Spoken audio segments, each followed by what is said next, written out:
everyone. Really encouraging week of the book of Ruth as we see this great scene of redemption. Boaz is going to make sure he obeys the law to see if he can go get Ruth. This wild transaction takes place between an unnamed man and Boaz, who's closer in redemption than he is.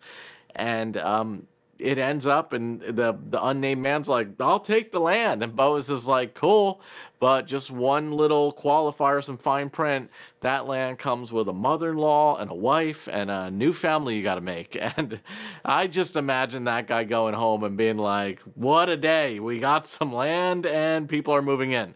So he's like, no, I can't risk my inheritance. I can't risk my name. And he doesn't take Ruth. He sees Ruth as a great burden to a potential opportunity.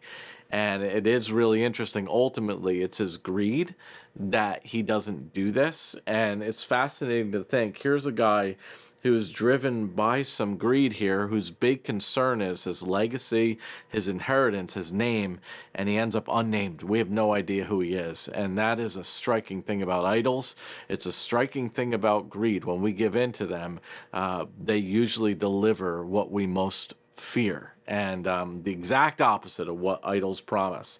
I'm sure he thought he was going to get security. I'm sure he was driven by his preservation, and it's the one thing he lost. He goes down in history as the unnamed man.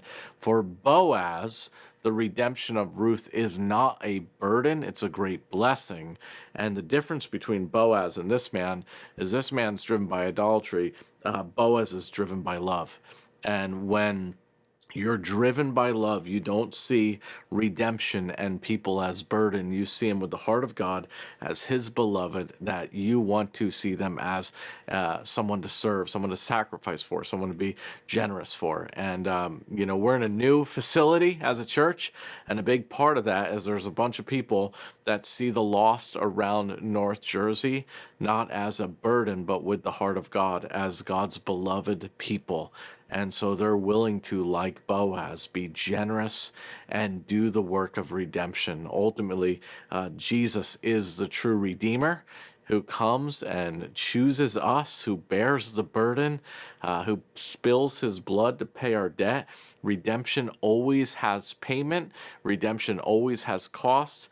And Christ sheds his precious blood for our redemption. And so as you guys think tonight in your group, where in your life are you sliding into idolatry? That the very thing you're tempted to think will preserve you will actually lose you. Like Jesus says, those who want to keep their life will lose them. Those who lay down their life will find them. And when was a time you saw someone, or you yourself saw people with God's heart where you were willing to serve them and be generous, and it wasn't a burden? They were a blessing. They were the beloved. You had the heart of God for them. And how did that go? Hope you guys have a great discussion talking about it. Look forward to hearing how it goes.